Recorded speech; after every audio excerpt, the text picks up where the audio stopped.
Kita ke informasi yang pertama, pemirsa. PJ Wali Kota Prabu Mulih, Elman kembali melantik 185 P3K teknis, hasil optimalisasi formasi tahun 2022.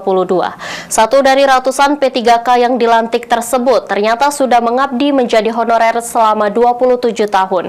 Pria kelahiran 1977 itu mengaku terharu dan bahagia.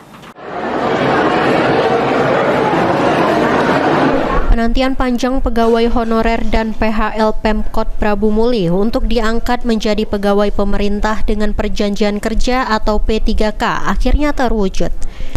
Rabu 27 Desember 2023, sebanyak 185 P3K resmi dilantik pejabat Wali Kota Prabu Mulih, Elman, di Gedung Kesenian Rumah Dinas Wali Kota Prabu Mulih. Usai resmi dilantik, Elman menghimbau kepada seluruh P3K untuk menunjukkan kinerjanya terutama dalam hal pelayanan kepada masyarakat. Sementara Kepala Badan Kepegawaian dan Pengembangan Sumber Daya Manusia Kota Prabu Mulih, Beni Riza, mengatakan awalnya ada 199 formasi hasil optimalisasi. Namun hanya 185 orang yang dilantik.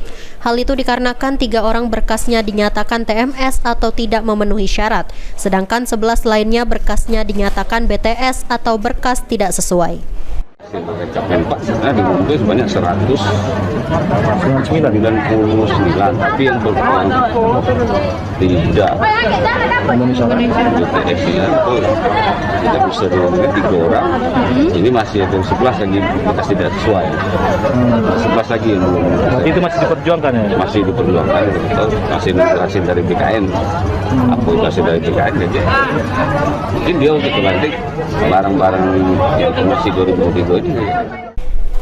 Di balik perjuangan para PHL dan honorer yang telah dilantik menjadi P3K, ada sosok pegawai yang ternyata telah mengabdi selama 27 tahun lamanya dan berharap diangkat menjadi ASN. Pria tersebut adalah Yulian Isrowadi. Dirinya mengaku jatuh bangun mengikuti beberapa kali tes sampai akhirnya dilantik P3K tahun 2023. Tapi sekarang akhirnya tercapailah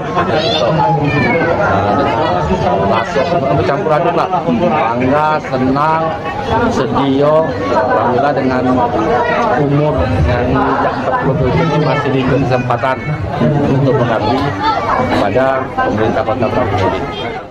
Masih banyak PHL yang belum diangkat atau belum lolos tes akan terus diperjuangkan pemerintah Kota Prabu Mulih menjadi P3K. Beni Firdaus, PAL TV.